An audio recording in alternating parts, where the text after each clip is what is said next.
Welcome to Billy's Books. We're going to try to get a lot of information. This is going to be a little bit longer than usual because we're talking about a big book.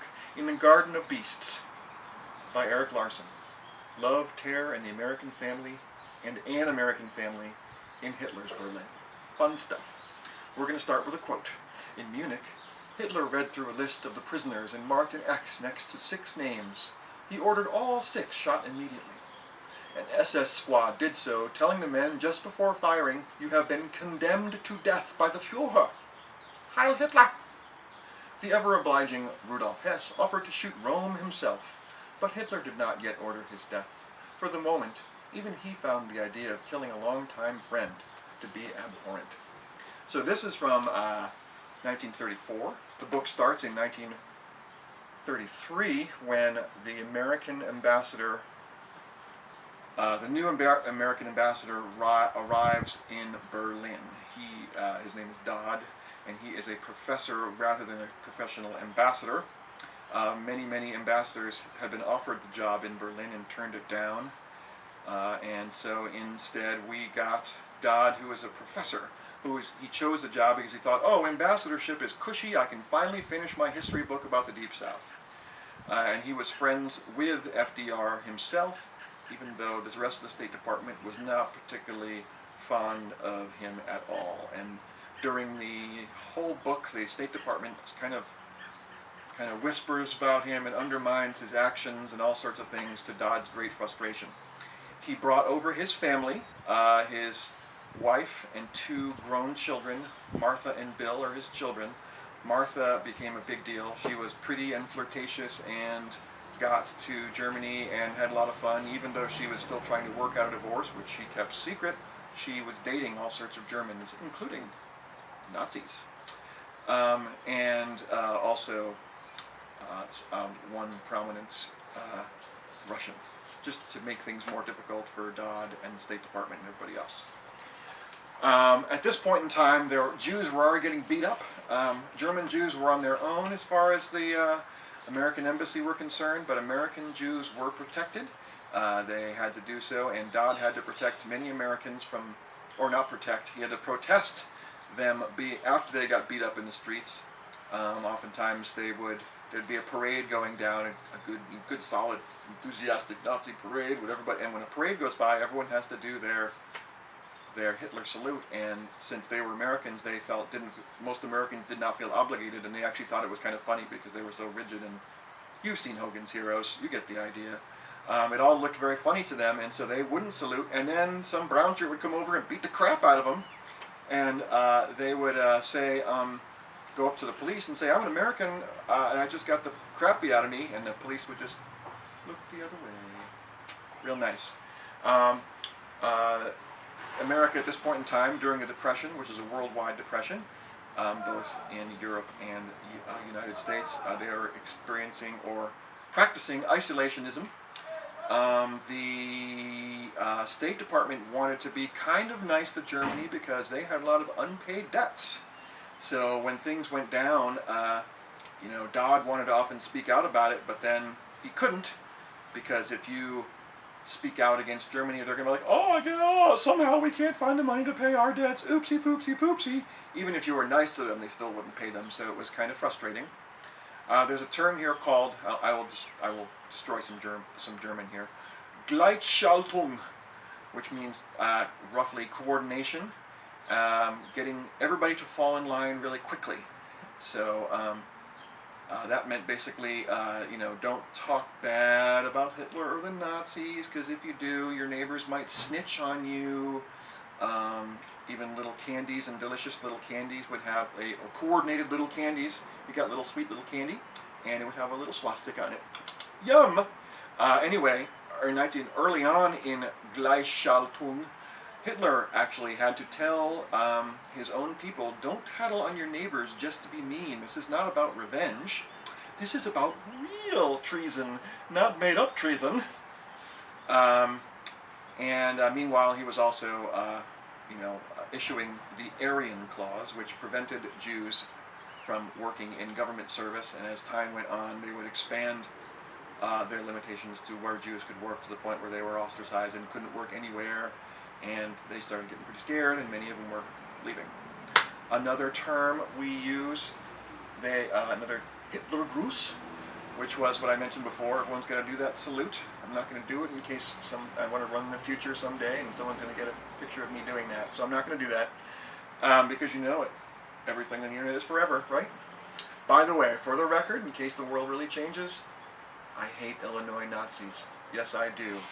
Okay, so to the Americans, the Hitlergruß was funny, but at the same time, it creeped them out. So when they would see the parade and everyone rigidly acting just like Klink or Schultz, they thought it was funny, and then they'd get the crap out of them. And then, so then Dodd would privately go to the ambassador of Germany or their department, and one time even he went and met Hitler a couple times, and all the important statesmen from Germany would go, "Oh, you're so right, we're sorry about that, we'll fix that, it won't happen again," and it kept on happening. It was just bogus.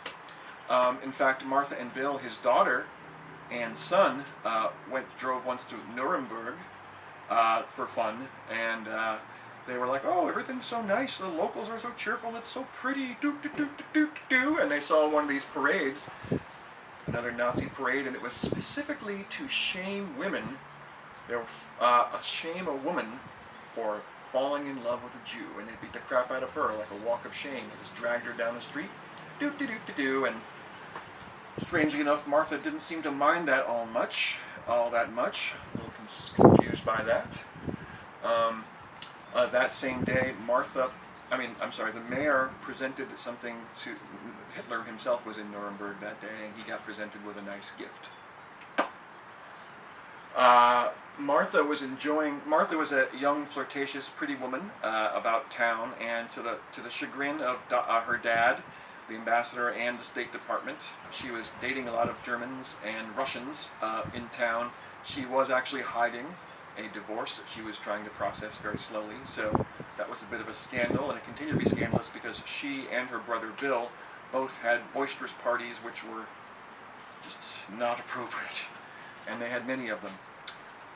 She loved all the pomp and circumstance. Her dad, the ambassador, Dodd, he was very opposed to all the pomp and circumstance, and he was offended that all the other ambassadorships, in the midst of this depression, spent so much money and drove on limos and spent way more than their accounts and more than their salaries and everything. He, in a good old-fashioned American way, he brought his old jalopy compared to all the limos in Berlin. He actually brought it from the States, like a Chevrolet or something, over to Berlin and drove it around, which, once again, just all the other ambassadors and the State Department were all like, "Oh, this is so embarrassing."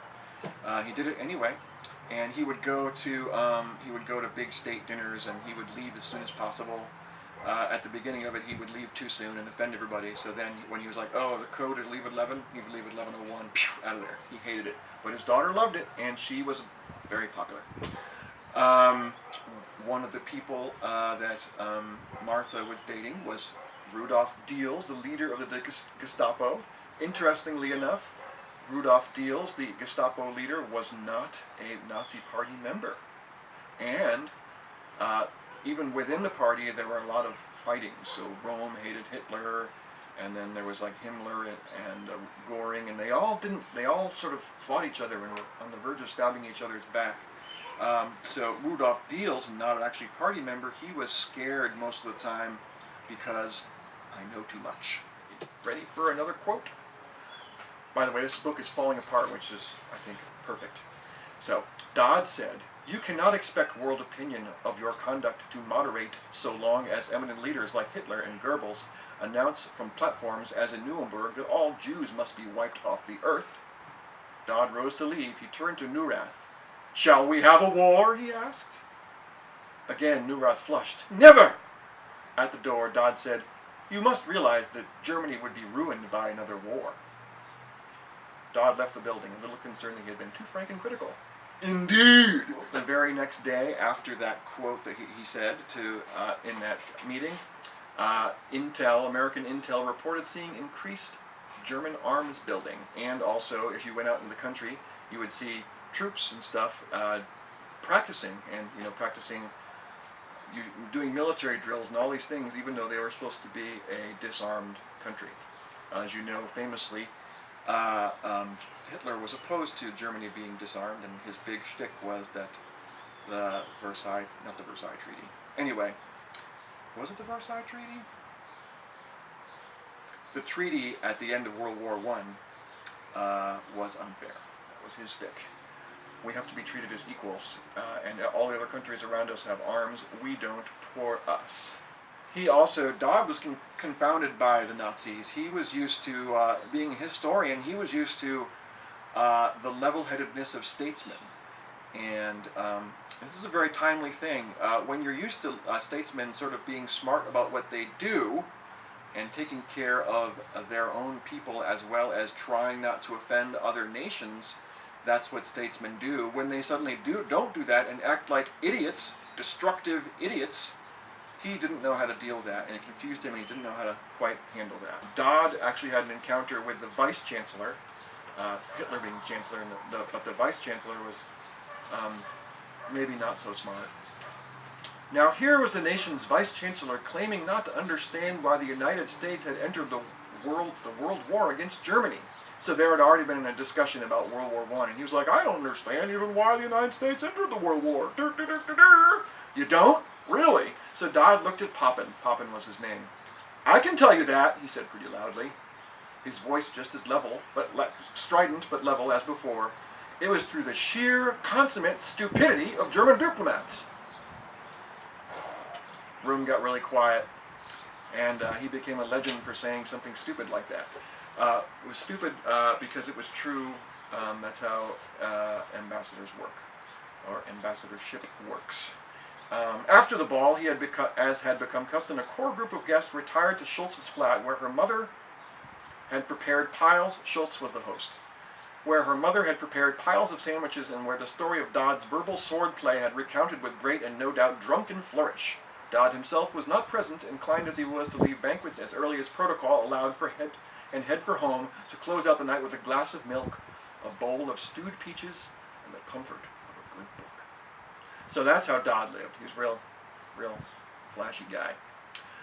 There was lots of surveillance, as I'm sure you've heard, in public and in private, to the point where if you met a friend, you would do what they called der deutsche Blick, the German glance, which you've seen in every movie.